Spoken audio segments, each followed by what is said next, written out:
Hello दोस्तों, मैं जीत sir. और जैसा कि आपको पता है कि एग्जाम आपके सर पे आ चुका है और आज हम लोग बात करने वाले हैं कैलकुलेशन से रिलेटेड बातें। जैसा कि आपको पता है कि वेस्ट बंगाल काउंसिल का एक डिसीजन कि कैलकुलेटर अलाउ नहीं होगा एग्जाम में। हालांकि हम लोगों ने पूरी कोशिश किया और पूरा दम लगाया कि कैलकुलेटर अलाउ हो, लेकिन वेस्ट बंगाल काउंसिल के कानों पर जू तक नहीं रहेगा और उन्होंने अपने फैसले पर अडिग रहा कि भैया कॉमर्स में कैलकुलेटर तो अलाउ नहीं होगा। अब इस फैसले के तहत आपको खुद से ही प्रैक्टिस करना पड़ेगा। आज हम लोग बात करेंगे how to avoid the calculation mistake in the accounts examination without calculator, यानी बिना कैलकुलेटर के आप कैसे कैलकुलेशन मिस्टेक को जो है वो क्या कर सकते हैं, कम कर सकते हैं या अवॉइड कर सकते हैं। उसके लिए कुछ ट्रिक्स हम लोग बताएंगे और आपको उस पर काम करना पड़ेगा। क्या आपके साथ भी ऐसा हो रहा है कि आप एग्जाम में आप प्रैक्टिस कर रहे हैं घर पे और आपको चैप्टर का पूरा कॉन्सेप्ट क्लियर है, आपको एक एक टॉपिक क्लियर है, फिर भी आपका कैलकुलेशन मिस्टेक की वजह से गलत आंसर टिक कर रहे हैं और आपका आंसर गलत हो रहा है और इससे आपका मार्क्स जो है वो कम हो रहा है, ग्रेजुअली डिक्रीज कर रहा है। तो इसके लिए सबसे बेस्ट उपाय है, हम लोग जो है वो अप्रॉक्स 8 से 9 बातें आपसे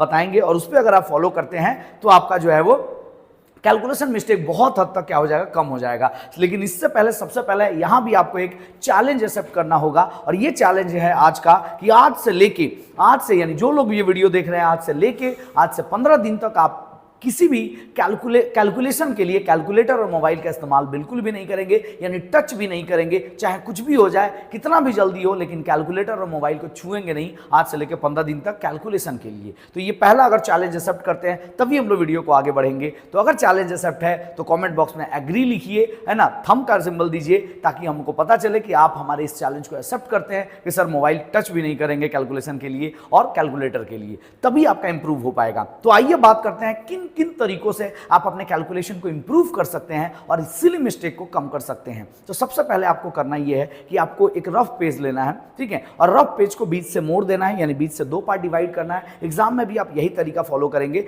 2 पार्ट रहेगा तो आपको जगह ज्यादा मिलेगा और आप पूरी पेपर में जो है वो आप कैलकुलेशन नहीं करेंगे, कैलकुलेशन जो है वो लिमिटेड वे में करेंगे। तो ये एग्जाम में भी करेंगे और घर पे भी। एक पेज लेना है, बीच से डिवाइड करना है और रैंडम कैलकुलेशन स्टार्ट करना है। डेली आपको 1 घंटा ये काम करना है। अपने पूरे स्टडी में से 1 घंटा निकालिए कैलकुलेशन के लिए और करना ये है कोई भी रैंडम कैलकुलेशन करिए, जैसे 50 × 30, 65 × 70 ऐसा लिखिए और फटाफट कैलकुलेशन करिए। तो ये लिख लीजिए और उसका कैलकुलेशन करिए। दूसरा नंबर कैलकुलेशन आपको परसेंटेज का करना होता है। 16,500 का 30% कितना होगा, 15,600 का 12% कितना होगा, ऐसा करके कैलकुलेशन निकालिए। तो पहला इनटू का कैलकुलेशन, दूसरा परसेंटेज का कैलकुलेशन, तीसरा नंबर जो है वो मंथ और परसेंटेज दोनों का कैलकुलेशन, जैसे कि बिगिनिंग ऑफ ईच मंथ में होता है या एंड ऑफ ईच मंथ में होता है। 500 × 12 लिखिए, इंटू 10% लिखिए, इंटू 6.5/12, 5.5/12 ऐसा कैलकुलेशन जरूर करिए क्योंकि ये आपके एग्जाम में आ सकता है। तीसरा कैलकुलेशन जो है वो डिवाइड वाला करिए क्योंकि रेशियो चैप्टर में आपको सबसे ज्यादा डिवाइड करना होगा। तो वहाँ 5,60,000 डिवाइडेड बाई 2,80,000, कुछ भी रैंडम ऐसा नंबर ले लीजिए। या सबसे अच्छा होगा कि कॉपी का इस्तेमाल करिए। आप कॉपी में बहुत सारा सम बनाए हैं, कोई भी कैलकुलेशन देखिए और उसको खुद से सॉल्व करके चेक करिए कि हाँ ये राइट है कि रॉन्ग है। ये सबसे बेस्ट तरीका होगा। कोई भी रैंडम कॉपी उठाइए अकाउंट्स का, जहां जहां आप कैलकुलेशन किए हैं उसको उठाइए और फटाफट कैलकुलेशन करिए। जोड़ना घटाना आपको आता है, इसलिए जोड़ने घटाने की ज्यादा प्रैक्टिस नहीं करनी होगी। इनटू, परसेंटेज, मंथ का कैलकुलेशन, डिवाइड का, ये सारा चीज का कैलकुलेशन अच्छे से करिए। एक और कैलकुलेशन होता है 20/120, 10/110, जो आफ्टर चार्जिंग सर्च कमीशन में होता है। ये कैलकुलेशन अच्छे से देख लीजिएगा। ऐसे छोटे छोटे रैंडम कैलकुलेशन करिए, डेली 1 घंटा करिए और 15 दिन तक करना होगा। ये पहला नंबर ट्रिक्स है जो आप घर पे प्रैक्टिस करेंगे। दूसरा नंबर, आप टेबल पे फोकस करिए। अगर आपको टेबल याद है 1 से लेके 2 से लेके पूरा 20 तक तो अच्छी बात है। अगर कोई टेबल आप भूल रहे हैं तो उसको थोड़ा बहुत लर्न कर लीजिए क्योंकि इनटू करने में वो सबसे ज्यादा हेल्प करेगा। ये तो हो गया कि घर पे आप प्रैक्टिस कैसे करेंगे। अब दूसरा नंबर बात होता है कि एग्जाम में कैलकुलेशन जो मिस्टेक सबसे ज्यादा होगा, क्योंकि मेन फोकस आपको एग्जाम का करना होगा। जब एग्जाम में आप कैलकुलेशन करेंगे तो किन किन बातों का ध्यान रखेंगे, बहुत ध्यान से सुनिएगा। सबसे पहले एग्जाम में आपके क्वेश्चन पेपर में ही एक स्पेस मिलेगा, एक जगह मिलेगा, खाली जगह, वहां पे आपको कैलकुलेशन करना है। हो सकता है एक पूरा का पूरा ब्लैंक पेज मिले आपको। उस पेज को सबसे पहले बीच से मोड़ देना है और बीच से लाइन खींच देना है ताकि 2 पार्ट मिल गया आपको। बोथ साइड में भी दोनों तरफ लाइन खींच देना है ताकि आपको स्पेस ज्यादा मिलेगा, पहला नंबर। दूसरा नंबर, जब भी कैलकुलेशन करेंगे पेन का इस्तेमाल नहीं करेंगे, पेंसिल का यूज करेंगे ताकि अगर दोनों जगह भर गया तो आपको एक्स्ट्रा सीट नहीं मिलने वाला है एग्जाम में, ये याद रखिएगा। तो फिर आप परेशान हो जाएंगे कि बाकी कैलकुलेशन कहां करें, ठीक है। तो आप इरेज करके दोबारा लिख पाएंगे। तो ये 2 बातों का ध्यान रखेंगे। तीसरा, प्रॉपर कैलकुलेशन करा करिए। ये नहीं कि कोई क्वेश्चन पेपर में ही क्वेश्चन के ऊपर लिखना शुरू कर दिए कि 5000 इंटू 10 ऐसा नहीं करना चाहिए। प्रॉपर कैलकुलेशन करिए, यानी कोई कोना में कैलकुलेशन करने लगते हैं, कोई बेंच पे ही करने लगता है, ये सब नहीं करिए, इससे तो और गलतियां होंगी। ठीक है, एक प्रॉपर जगह लीजिए, वहां कैलकुलेशन करिए। जगह नहीं हो रहा है मिटा दीजिए, कैलकुलेशन हो गया, आंसर आ गया, मिटा दीजिए। तो पहला नंबर कि डिवाइड कर लीजिए पेज को। दूसरा नंबर पेंसिल का इस्तेमाल करिए ताकि इरेज कर पाए।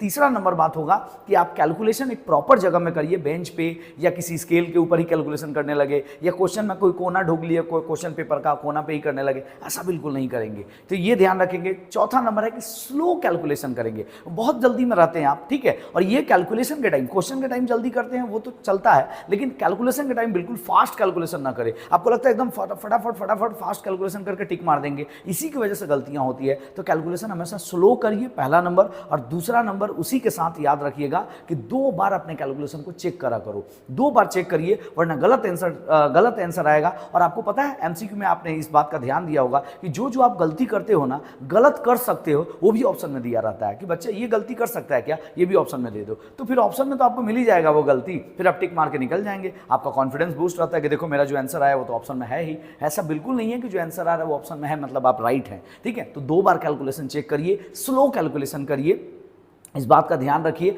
एटलीस्ट 2 टाइम चेक करने के बाद सबसे जरूरी बात होता है कि जब आप लिख रहे हैं कैलकुलेशन तो थोड़ा साइज बड़ा बड़ा लिखिए, छोटा मत करिए, गिजमिज ज़्यादा मत करिए। ठीक है, साफ सुथरा कैलकुलेशन करिए। और ये छोटी छोटी बातों का अगर आप ध्यान रखते हैं तो एग्जाम में आपका कैलकुलेशन परफेक्ट होगा। और इसके साथ सबसे अंतिम बात कि ये जरूर देखा करिए कि क्वेश्चन में पूछा क्या है। कभी कभी आप इंटू करके कैलकुलेशन करके निकाल दिए क्रेडिट सेल, और क्रेडिट सेल पे टिक मार दिए, लेकिन बाद में पता चला कि क्रेडिट सेल तो पूछा ही नहीं था, कैश सेल पूछा था। मतलब आपका कैलकुलेशन करके जो आंसर आया, जरूरी नहीं है कि यही आंसर पूछा है, हो सकता है एक स्टेप और करना था आपको, यानी टोटल सेल में से क्रेडिट सेल घटाते तो कैश सेल निकलता, वो आंसर था। आपने देखा नहीं, जो आंसर आया टिक मार दिया, तो ये भी लास्ट में गलती हो जाता। पता चला सारा कैलकुलेशन सही है, फिर भी आपने गलत कर दिया। तो इन छोटी छोटी लेकिन मोटी बातें ध्यान रखेंगे तो आपका एग्जाम जबरदस्त जाएगा और कैलकुलेशन मिस्टेक नहीं होगा। आशा करते हैं कि ये वीडियो यूजफुल होगा आपके लिए। अगर वीडियो यूजफुल है तो प्लीज़ मेरे भाई, है ना, बहुत मेहनत कर रहे हैं आप सभी लोगों के लिए, एग्जाम के लिए जान लगा दिए आप सभी लोगों के लिए कि आपका एग्जाम अच्छा हो। तो बस आपका भी सपोर्ट होना चाहिए हमारे साथ,